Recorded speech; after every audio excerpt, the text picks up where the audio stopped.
그럼 그 버스 타고 어디에서 갈까요? 버스 타고 강남 강남역까지.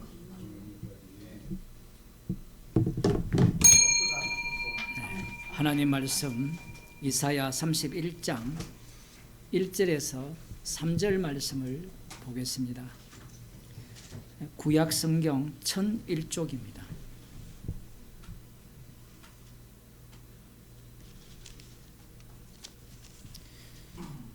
도움을 구하러 애굽으로 내려가는 자들은 화 있을진저 그들은 말을 의뢰하며 병거의 많음과 마병의 심히 강함을 의지하고 이스라엘의 거룩하신 자를 앙모치 아니하며 여호와를 구하지 아니하거니와 여호와께서도 지혜로우신즉 재앙을 내리실 것이라.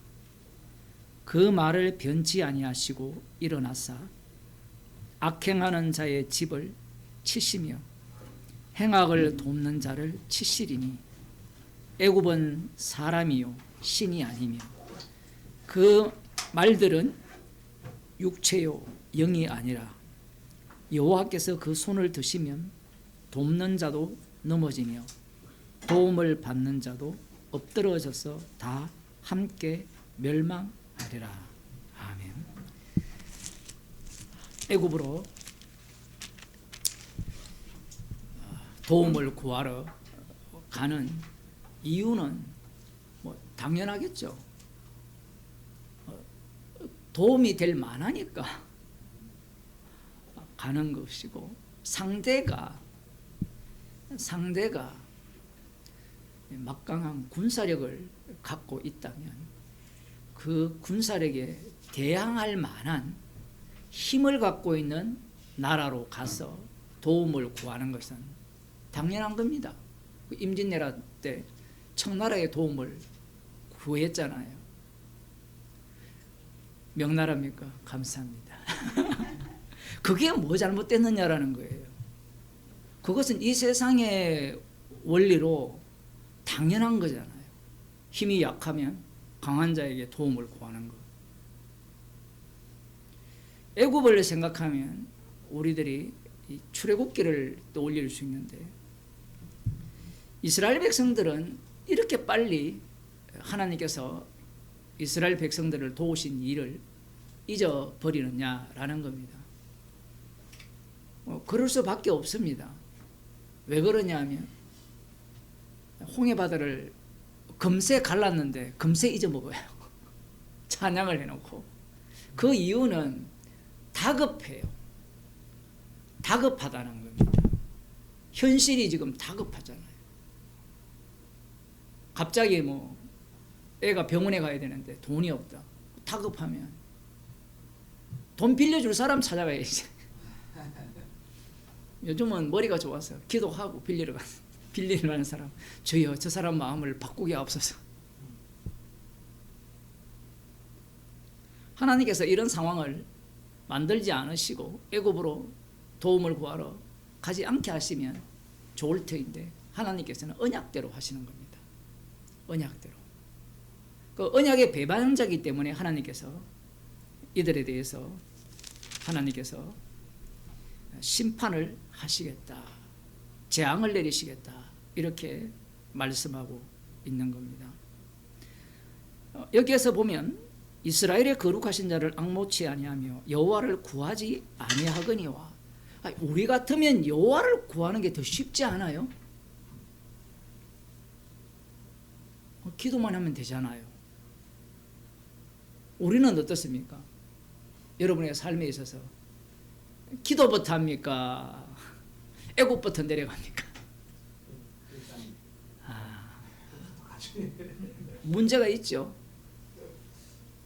그러니까 믿는다는 게 구라라는 겁니다. 그런데 이제 이 과정이 있어요. 지금 이사야 시대잖아요. 아직 남유다가 멸망당하지 않았습니다. 여호와를 앙망치 않고 힘을 찾아갔고 우상을 찾았기 때문에 하나님께서 그 말씀을 변개치 아니하시고 하나님은 지혜로우시기 때문에 이들에게 재앙을 내리실 것을 말씀하는 겁니다. 그러면서 하시는 말씀이 당연한 이야기를 합니다. 악행하는 자의 집을 치시며 행악을 돕는 자를 치시리니 애굽은 사람이요 신이 아니며 그 말들은 육체요 영이 아니라. 사람인 줄 모릅니까? 말이 그냥 육체인지 모릅니까? 돈이 종이 쪼가리인지 누가 모릅니까? 신이 아니라는 걸 누가 모릅니까? 그런데 이 세상은 누구에 의해서 돌아가는 것 같아요?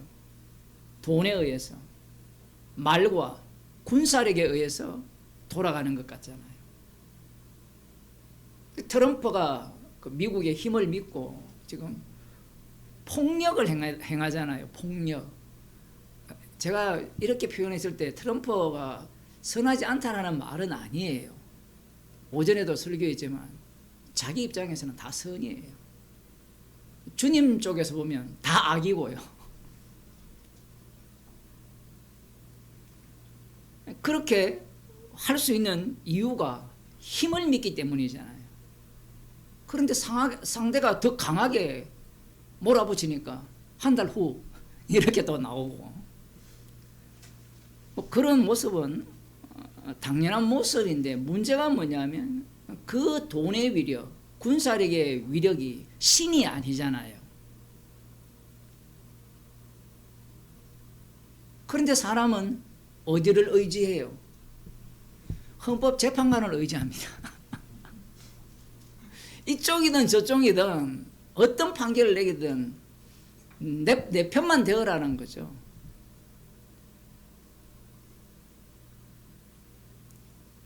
하나님께서 재앙을 내린다 해도 이 말씀 자체가 응할 때까지는요, 재앙을 재앙으로 간주하지 않습니다.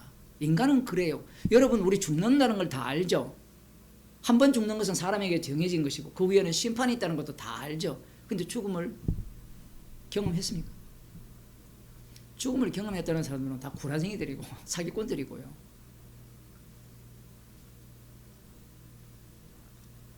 하나님께서 이렇게 심판을 하신다라고 하셨고 실제로 심판을 했습니다. 그러면 이제 시간이 흐르잖아요. 400~500년, 거의 한 600년 시간이 흐른단 말이에요. 이 말씀이 떨어진 이후에, 멸망당한 이후에 돌아오고 난 뒤에도 한 400년이 흘러요.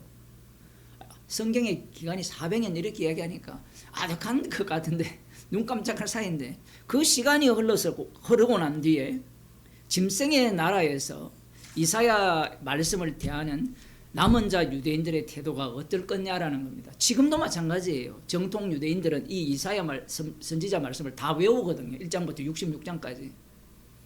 여기에 주어를 이스라엘로 넣어버리면요, 희망의 창가가 돼요. 모든 자리에 십자가 지신 예수님을 넣지 않고 이스라엘을 넣게 되면 이스라엘을 위한 하나님이 반드시 새하늘과 새 땅을 예루살렘에 창조하실 것이다. 그 방편 중에 하나가 핵무기로 무장한 거였어요.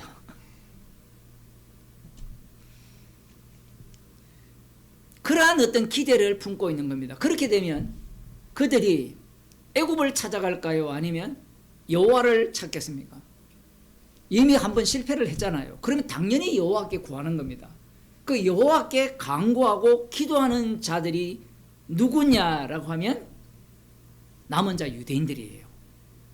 그들은 천국의 도래를 기다렸어요. 세례요한이 회개하라 천국이 가까이 왔다라고 외칠 때 물론 일부 사람들만 들었어요. 다 들은 건 아니에요. 그러나 전체적인 분위기는 천국을 기다렸던 겁니다. 어떤 천국을 기다리느냐? 요한복음 6장 26절을 보겠습니다. 예수님께서 물고기 2마리와 보리떡 5개로 장정 5,000명을 먹이시니까 그들이 임금 삼으려 했죠. 그래서 예수님이 홀로 산으로 떠나가시고 바다 건너편으로 가시게 되는데 제자들을 그 배에 태워서 보내었습니다. 배는 한 척밖에 없었어요. 그러면 예수님이 이 바다 건너편으로 갈 수 있는 방식은 뭐밖에 없을까요? 배가 없으니까 걸어서 가기에는 불가능하고 물리로 걸어가셨을 수도 있고요. 성경에 나오지는 않지만 날아갔을 수도 있잖아요. 무리로 걸었다면 왜 날지는 못해요?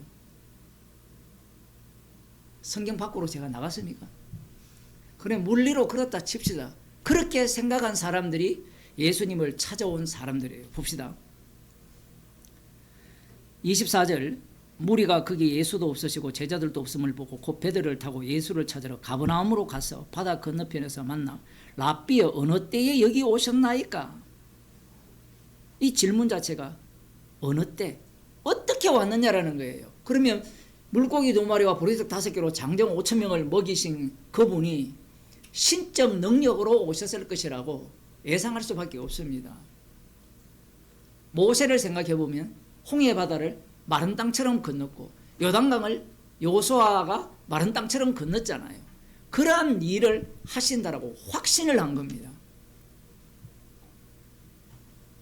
예수께서 대답하여 가라사대 내가 진실로 진실로 너희에게 이르노니 너희가 나를 찾는 것은 표적을 본 까닭이 아니요 떡을 먹고 배부른 까닭이라. 이 말씀이 되게 중요해요. 표적을 본 까닭이 아니요 세미오인이라는 단어인데 저들이 보기에는 예수님이 오병이어의 기적은 메시아된 표적이었어요. 메시아된 사인이었던 겁니다. 그런데 예수님은 그 표적을 표적으로 만드신 거예요. 예수님의 십자가로 주시는 그 살과 피, 생명의 떡이라고 말씀하신 거예요. 예수님은 나빠요. 왜? 대화가 안 되는 언어를 쓰잖아요, 지금. 상대는 분명 표적을 보고 임금 삼으러 왔고 예수님을 찾아왔잖아요. 그런데 그 자체가 잘못된 것이라는 거죠. 그 잘못된 것이 뭐냐면 떡을 먹고 배불러서 왔다라는 거예요. 그러면 이것이 무엇이 잘못되었느냐 하면 이 예수님을 찾아온 그들 입장에서는 다윗 왕이 이스라엘의 목자로 오신다라고 에스겔 34장에 나오거든요. 그러면 그 왕이 다스리는 나라가 하나님 나라고 그 하나님 나라의 통치권을 가지신 그분에 의해서 세상은 평정이 되면 자신들은 먹는 문제가 어떻게 되죠? 해결되죠. 마치 본디오 빌라도가 먹는 문제가 해결되었잖아요. 로마 황제의 유대인의 총독으로 유대 총독으로 왔잖아요. 본디오 빌라도가 뭐 먹고 사는 게 어려워서 뭐 거지처럼 구걸하러 다녔습니까? 이랬습니까? 아니잖아요. 그러한 하나님 나라가 이루어질 걸 소망한 거예요. 그러니 떡을 먹고 배부른 까닭이라고 했을 때 이 예수님의 표현은 단순히 너희들의 생존 욕구를 채워주기 위해서 나를 찾아왔지 않느냐라는 그 말씀도 포함을 하고 있지만 너희들의 문제가 뭐냐면 다윗 언약의 성취를 어떻게 보느냐라는 것에 대해 문제를 삼는 겁니다. 다윗 언약의 성취는 십자가 지신 하나님의 아들을 통하여 세상 자체가 십자가 지신 예수님의 심판주 되심을 드러내는 것이 다윗 언약의 성취예요. 그런데 이들 입장에서는 예수님이 우리의 왕이시니까 다윗의 자손으로 오신 왕이니까 우리의 먹는 문제만 해결하면 돼요? 예? 생존의 욕구만 해결만 하면 됩니까? 자아실현이 되어야 되잖아요. 하나는 우편에 좌편에. 이러한 어떤 마음속에 깔린 모든 것들이 이들 속에 지금 담겨 있는 거예요. 예수님은 지금 그걸 지적하시는 겁니다. 단순한 양식이지만 그 양식으로 끝날 게 아니에요. 양식으로 끝날 게 아니고 앞서 말씀드린 대로 배가 없었는데 어떻게 오셨습니까? 언제 오셨습니까? 마치 마태복음 4장에 나오는 돌로 떡덩이 만들고 그 다음 신적 능력을 보이고 그 다음 보여야 될 게 뭐예요? 임금 삼으려 했으니까 세상 건세와 영광을 누구 앞에 무릎을 꿇게 해야 돼요? 예수님 앞에 무릎을 꿇게 해야 돼요. 하나님께는 예수님 메시아에 의해 무릎이 꿇리는 그 메시아 왕국이야말로 하나님의 통치가 이루어지는 하나님 나라라는 것이 예수님께 찾아온 이들의 신앙이요 신학인 겁니다. 왜 이러냐라고 하면 분명 오늘 31장 이사야 31장에서 애굽의 도움을 구하러 가는 자들이 여호와를 앙망치 않고 여호와께 구하지 않았다고 했잖아요. 그런데 이들은 지금 애굽의 도움을 구하는 게 아니라 여호와의 약속을 소망하면서 기도하면서 메시아가 오시기를 소망했다라는 거예요. 소망한 그들의 그 마음의 목표가 오전에 설교했듯이 영생 얻는 것이고 떡을 먹고 배부른 것이고 신적 종교적 능력을 이루는 것이고 그리고 세상 권세와 영광을 자신들이 차지하는 그러한 어떤 소망을 갖고 여호와께 기도하고 구하였다라는 겁니다. 그러니 예수님이 살과 피를 준다고 할 때 그걸 받을 수 있겠어요? 방금 기다린 것들은 모든 게 다 뭐였습니까? 물리적 세계잖아요. 물리적인 것, 먹는 것. 오늘 우리 점심 맛있게 드셨잖아요. 먹는 것, 물리적인 것. 그 다음 통치도 물리적인 것. 그런데 예수님은 십자가에서 다 이루었다 해버려요. 부활하셔서 다 이루셨다 해도 되잖아요. 그게 더 좋잖아요. 부활하셔서 다 이뤘다 하면 신나잖아요. 부활의 주님이니까. 그런데 예수님은 십자가에서 다 이뤘다라고 하셨습니다. 그러니 이런 예수님을 누가 믿고 따르겠느냐라는 거예요. 아무도 믿고 따르지 않는다가 사복음서예요. 그러면 누가 믿고 따를 수 있느냐? 아무도 없는데 주님이 자신의 피로, 그 피는 누구로부터 흘렸습니까? 자기 백성들에 의해서 죽임당한 십자가잖아요. 그 피를 흘린 그분에 의해서 새롭게 창조되는 자들이 주님의 성도라는 겁니다. 그래서 오늘 본문을 볼 때 순전한 마음으로 순수한 마음으로 읽고 그래 우리도 애굽을 찾아가지 말고 도움을 구하러 애굽을 찾지 말고 기도합시다. 요게 누구의 사고방식이라고요? 바리새인과 서기관들의 사고방식이에요. 예수님을 임금 삼으려는 자들의 사고방식입니다. 기도하겠습니다. 하나님 아버지, 십자가 앞에서 아무리 말씀을 근거로 하여서 말씀대로 기도하고 행한다 할지라도 죄의 모습일 뿐이라는 것을 말씀을 통하여 들려주심을 감사드립니다. 우리는 늘 떡을 먹고 배부른 것 때문에 주님을 찾고자 하지만 주님께서 저희들을 날마다 긍휼히 여기셔서 십자가의 사랑으로 십자가에서 다 이루심을 날마다 저희들에게 확인하게 하심을 감사하는 주의 백성이 되게 하옵소서. 예수님 이름으로 기도드리옵나이다. 아멘. 하늘에 계신 우리 아버지여, 이름이 거룩히 여김을 받으시고 나라의 영광을 받으시며 뜻이 하늘에서 이루어지고 땅에서 이루어지고 오늘날 우리에게 영원히 하심을 주시고 우리가 우리의 죄진들을 사해 주고 우리 죄를 사해 주시고 우리를 세게 들게 하지 마